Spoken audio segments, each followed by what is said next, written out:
berita akhir pekan.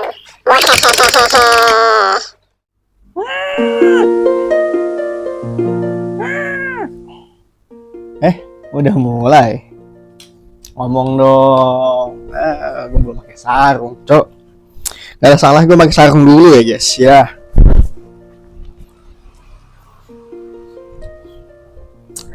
Oke, assalamualaikum warahmatullahi wabarakatuh.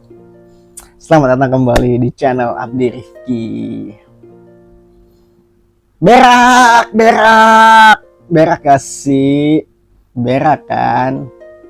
Berita akhir pekan. Oke teman-teman, kali ini adalah playlist baru gua, berita akhir pekan. Berak kan? Dimana gue akan coba merangkum setidaknya 2 atau 3 berita yang ya mungkin masih hangat-hangatnya lah ya. Basi nggak basi, berakin dulu gak sih?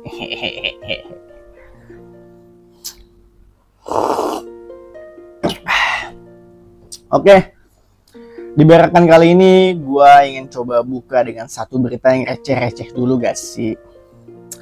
Belum lama ini ada sebuah berita dari Bekasi ya. Anjas, Bekasi. Ada seorang preman bersama kawan-kawannya. Jadi ini gue coba ceritain sedikit ya konteks atau latar belakangnya. Jadi ada preman nih, doi bareng teman-temannya datang ke tempat sebuah makanan cepat saji gitu. Doi minta makan lah secara paksa, tidak bayar gitu ya, malak lah. Mintanya ayam 2 potong. Dan si preman ini tidak sendirian, bareng kawan-kawannya. Minta ayam 2 potong, ya nggak dikasih dong sama si penjualnya. Ya tindakan ini cukup meresahkan dan ya sampai dilaporin ke polisi. Lalu ya mulai diusut lah. Oke, kita coba bertanggapan terkait berita yang cukup receh ini ya. Di mana seorang preman bersama kawan-kawan datang meminta makan. Gak punya uang, malak. Dan anehnya kenapa harus minta ayam gitu lauknya. Kalau emang gak punya uang, minta makan, ya minta nasi aja gak sih? Kayak kalau lu minta nasi sih, penjual juga bakal kasihan gak sih? Bakal dikasih gitu. Ini preman nih, kasihlah nasi doang mah. Beras deh kalau gue kasih beras. Ini kenapa harus spesifik ayam gitu 2 potong? Ya begitulah preman. Tapi mudah-mudahan teman-teman gak ada yang kayak gitu ya. Kalau emang teman-teman gak punya uang buat makan, ya pakai yang ada dulu gak sih? Ya udah beras dimasak, dikasih masako, roiko, jadi lah. Gak usah sampai datang ke tempat makan gitu minta ayam 2 potong. Kenyang kagak, malu ya. Nah, tapi udahlah, beritanya begitulah pokoknya. Nanti gua semua beritanya gua sertakan lalinya. Nanti kalian bisa baca sendiri, kalian bisa komen sendiri. Oke, itu berita yang pertama. Berita yang kedua, kita akan coba masuk ke yang lebih serius nih. Wah anjas, apa tuh? Berita yang kedua masih cukup hangat ya beberapa hari belakangan ini, tentang seorang putra mahkota, seorang anak presiden yang menaiki jet pribadi ke Amerika di saat negara kita sedang darurat demokrasi. Ya jadi Mas Kaisang putra dari presiden kita Bapak Joko Widodo. Apa yang salah?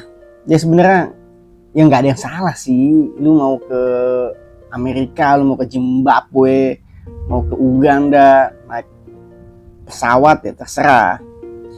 Tapi yang jadi masalah adalah, atau yang dipermasalahkan adalah situasinya nggak pas, situasinya nggak tepat. Negara kita lagi gonjang-ganjing isu darurat demokrasi. Di mana-mana biru, di mana-mana biru, darurat, darurat. Apanya tuh yang berurat? Darurat, Cok, bukan berurat. Ya, jadi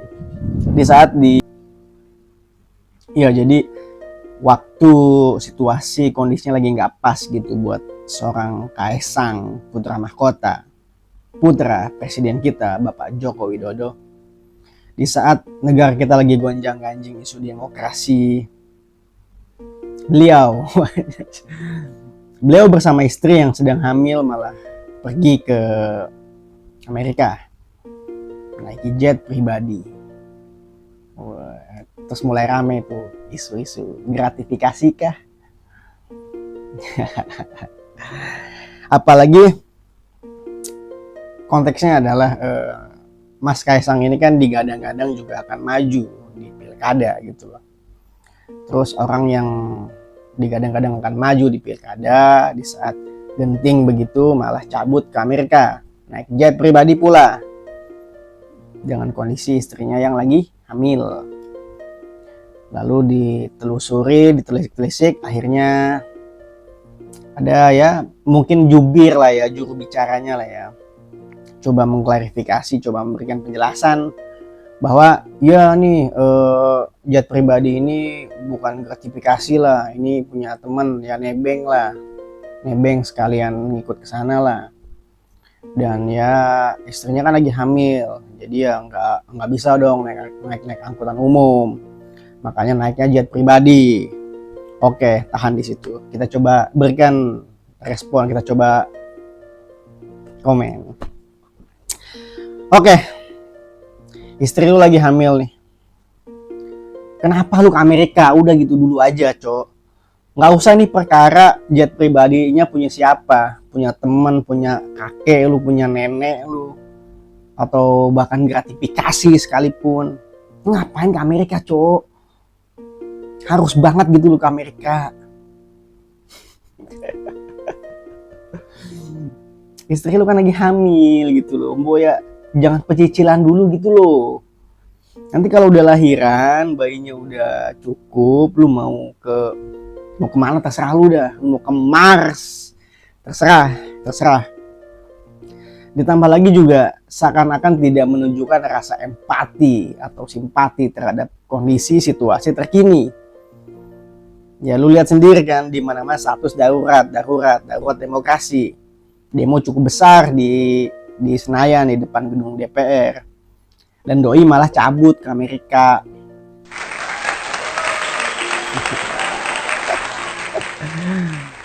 Jadi mana hati nurani, Cok? Mas Kaisang. Why gitu? Padahal sebenarnya harusnya ya, ini bisa menjadi momentum buat Mas Kaisang gitu loh. Di saat lagi genting begitu, mending dia turun ke jalan aja gak sih? Iya gak sih? Dia turun ke jalan, ya biar menarik simpati masyarakat. Dia kan mau maju nih di kontestasi pilkada. Dia turun ke jalan, bagi-bagiin makanan, katanya merakyat, katanya pro rakyat.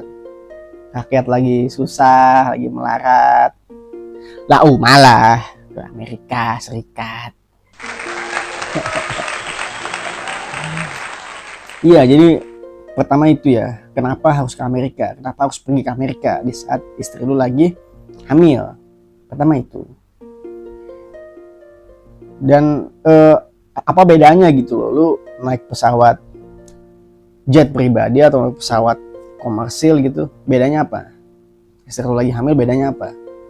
Kalau naik pesawat komersil, pesawat umum gitu ya, pesawat biasa, apakah tidak aman? Lantas apakah pakai jet pribadi juga menjadi aman? Ya sebenarnya ya gue nggak tahu secara medisnya apakah aman atau enggak gitu loh. Bepergian jauh-jauh ketika istri lu lagi hamil. Dan hamilnya juga ya hamil muda atau hamil tua ya nggak paham juga sih gue. Tapi kenapa harus pergi jauh gitu loh? Kalaupun lu mau pergi ya emang nggak bisa di Indonesia aja gitu loh. Atau ya kenapa lu harus pergi di saat lagi kayak gini? Lu kan lagi disorot. Lu lagi disorot nih jutaan mata lagi ngeliat lu sebagai putra mahkota yang tanda kutip dipaksakan untuk maju di pilkada. Kenapa lu malah bertingkah gitu loh? Yang tadinya orang mungkin akan bersimpati, malah jadi jijik. Ya, jadi Mas Kaisang kenapa? Pertama, kenapa harus ke Amerika? Dan kenapa pas banget gitu loh di saat lagi genting, lagi demo di mana-mana gitu loh. Sayang banget aja gitu loh. Padahal kalau gue jadi Mas Kaisang, gue akan manfaatin momentum itu untuk menarik simpati masyarakat. Ini lagi demo nih, wah demo nih. Ya lu lihat sendiri kan, artis-artis, tokoh-tokoh, public figure pada turun ke jalan gitu. Ya gue hadir ke jalan gitu, gue bawain makanan tuh, pokoknya gue bikin nyaman, gue kasih makan tuh semua yang hadir, yang demo di situ. Duitnya kan banyak, masa iya gak bisa. Nah dari situ kan lu bisa dapat simpati, ya sedikit banyak akan berdampak positif ke suara lu di pilkada nanti kalau emang jadi maju sebagai calon. Tapi ya salah langkah atau memang bertingkah aja gitu loh. Ngapain malah ke Amerika, istri lagi hamil, naik jet pribadi pula. Ya gue nggak mau bersuzon lah soal jet pribadi itulah, entah itu gratifikasi seperti yang diisukan atau memang benar punya soibnya numpang sekalian, ya terserah lah. Tapi ya sangat disayangkan aja gitu loh, di saat lu lagi disorot, di saat negara kita lagi genting, dengan label bokap lu yang katanya pro rakyat, yang merakyat, lu malah tidak menunjukkan sikap lu yang mencintai rakyat, yang pro rakyat, yang berempati kepada rakyat ketika rakyat lagi merasakan melarat. Haus cok, minum dulu bentar. Jadi itu sebenarnya sangat disayangkan aja sih. Tapi gue nggak ingin kita serta-merta langsung menghujat dan membenci Mas Kaisang ya. Marilah kita tetap coba berhusnuzon bahwa ya Mas Kaisang tetaplah orang baik. Sejauh ini dia bukan orang yang gimana-gimana, bukan kriminal, bukan penjahat. Hanya ya mungkin ya usianya juga kan masih muda, masih banyak salah melangkah lah. Makanya kayak bijak banget gue. Iya sayang banget lah, harusnya menjadi momentum untuk Mas Kaisang mendapatkan simpati, tapi malah berakhir kayak gitu. Mas Kaisang, udah bener jualan aja gitu, sang pisang, jualan apalah gitu, udah bener gitu loh. Kenapa harus dipaksakan maju gitu, jadi caleg, ngapain gitu. Tapi mungkin begini ya, kalau bukan seorang Mas Kaisang yang melakukan hal serupa, pergi naik jet pribadi ke Amerika kek, kemana kek, di saat negara lagi genting, gak akan jadi masalah ya. Ya kayak contoh misalkan gue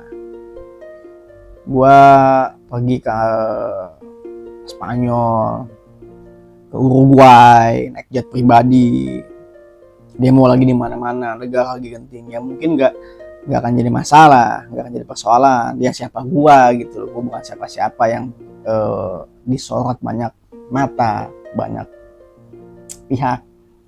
Tapi ini kan Mas Kaisang, putra mahkota, putra seorang Bapak Joko Widodo yang digadang-gadang akan maju di pilkada. Oke lanjut, gue gak mau bahas lama-lama soal Mas Kaisang.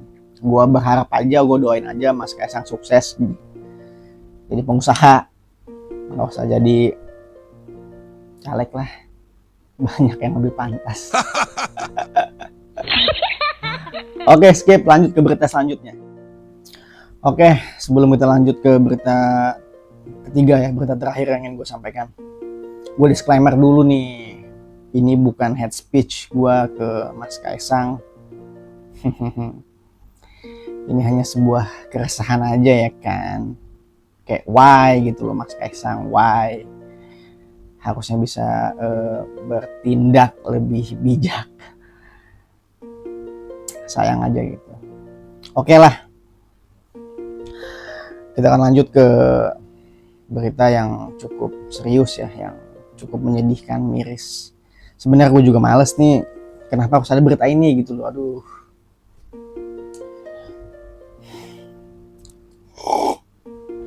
Tapi ya udahlah ya. Bukan bermaksud untuk mengungkit-ungkit sebuah duka ya. Tapi ya mudah-mudahan menjadi pembelajaran aja guys. Jadi ada berita yang cukup menggemparkan ya. Di Palembang kejadiannya. Korbannya masih usia belasan.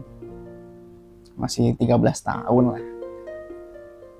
Seorang putri yang mohon maaf meninggal. Meninggalnya juga dengan cara yang aduh, gue hampir gak sanggup tapi udah lah ya. Jadi ada sebuah peristiwa naas terjadi di Palembang.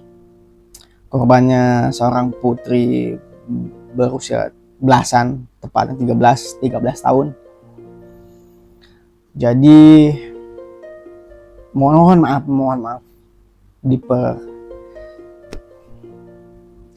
bahasa halusnya apa ya? Ruda paksa. Iya, ruda paksa. Jadi seorang putri usia belasan tahun ini di Palembang diruda paksa oleh 3 orang. Dan tiga-tiganya, ini 3 orang ini juga psiko juga nih, kocak juga nih. Ya bukan kocak sih, bejat lah ya. Jadi para pelaku ternyata juga masih berusia belasan. Bahkan paling tua baru 16 tahun.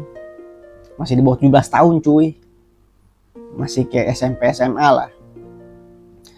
Jadi singkat cerita, pelakunya ini kan yang usianya 16 tahun nih. Dia ngajak si korban pergilah ke sebuah acara gitu. Terus dibawalah ke kuburan Cina. Nah di kuburan Cina itu ternyata dia lalu disekap, lemas, dan terjadilah ruda paksa secara bergiliran. Karena tadi pelakunya ada 4 ya. Pelakunya ada 4 dan semuanya masih bocil, masih usia belasan. Paling tua aja baru 16 tahun. Yang lainnya masih kayak 13, 12. Ya Allah. Usia segitu mereka udah merencanakan sebuah tindakan bejat ya. Udah paksa, dicabuli, beramai-ramai, digilir gitu ya. Sampai akhirnya si korban meninggal. Tidak sampai di situ. Setelah tadi kan disekap, lemas, dicabuli, bergantian, bergiliran di kuburan Cina. Ternyata pindah ke lokasi kedua. Jaraknya ya lumayan lah, 30 menitan lah dari si kuburan Cina tadi. Nah ternyata pas di kuburan Cina tuh si korban udah nggak ada, udah meninggal. Dalam keadaan udah nggak meninggal, masih di ruda paksa, masih digilir berempat. Setelah kejadian ini cerita si pelaku belum ditangkap ya. Memang psiko. Si pacarnya nih, si pacarnya yang usia 16 tahun tadi, dia ngikut yasinan dong dia ngikut yasinan korban ya. Ya biasa kan kalau ada yang meninggal pasti diyasinin kan. Nah dia ngikut nih supaya nggak dicurigai lah. Dan si bocil-bocil sisanya tuh, si 3 orang bocil tadi, dia juga bahkan mendatangi mayat si korban di lokasi kedua tadi. Jadi kan ditinggal gitu ya, parah banget cok, aduh. Jadi si korban yang sudah dalam keadaan nggak ada setelah perbuatan bejat mereka, kan akhirnya ditemukan warga tuh. Terus mereka ngikut datang tuh, mereka ngikut masuk ke kerumunan biar seolah-olah nggak terjadi apa-apa. Nah pas polisi datang baru mereka kabur. Ya bocil. Tidak lama usut punya usut, akhirnya mereka ditangkap. Nah ini juga yang bikin kesel juga ya, setelah penyusutan pihak berwajib. Motifnya ternyata karena dilatar belakangi oleh video porno. Inilah makanya aduh, kurang-kurangin lah cowok yang begini-begini, kalau bisa hindari lah, janganlah. Betapa berbahayanya dan merusaknya video porno untuk otak, untuk kehidupan. Jadi si pacarnya ini ternyata dia setelah diperiksa banyak video porno di HP-nya. Dan berangkat dari banyaknya video porno atau memang ya udah kecanduan, udah hobi nonton begituan. Jadi kayak punya fantasi gitu loh. Punya dorongan, punya fantasi dan dilampiaskan ke pacarnya tadi.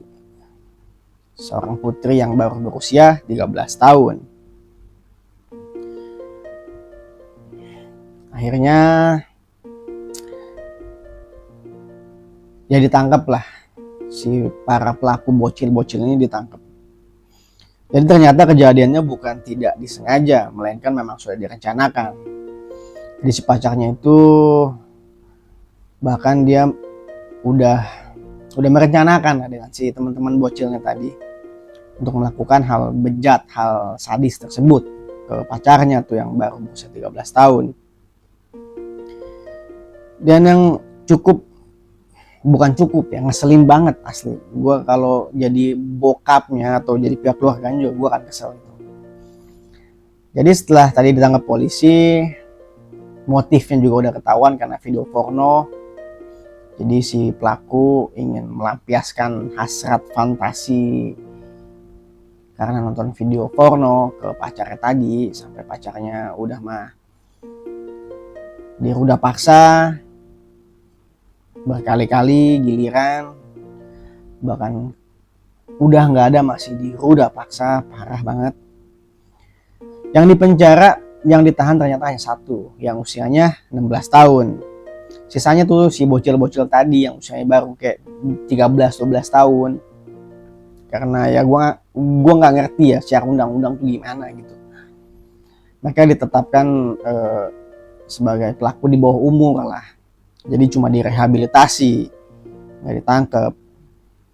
Ya jelas ini membuat si ayah korban keberatan.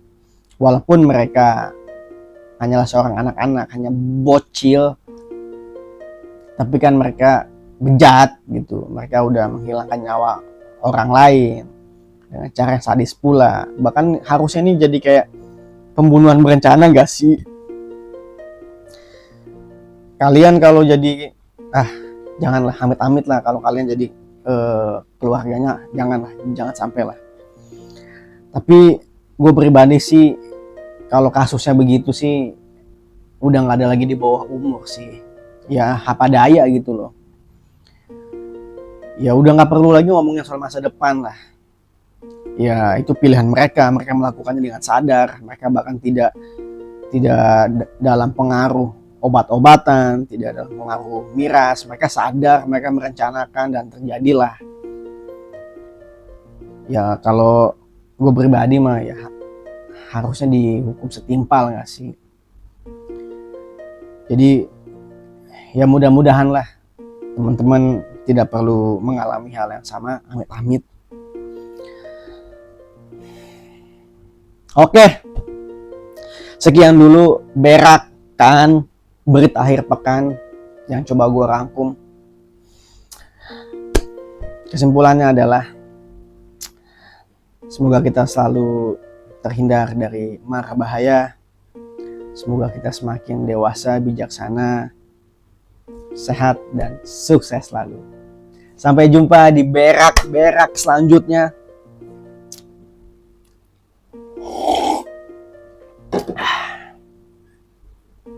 Berak!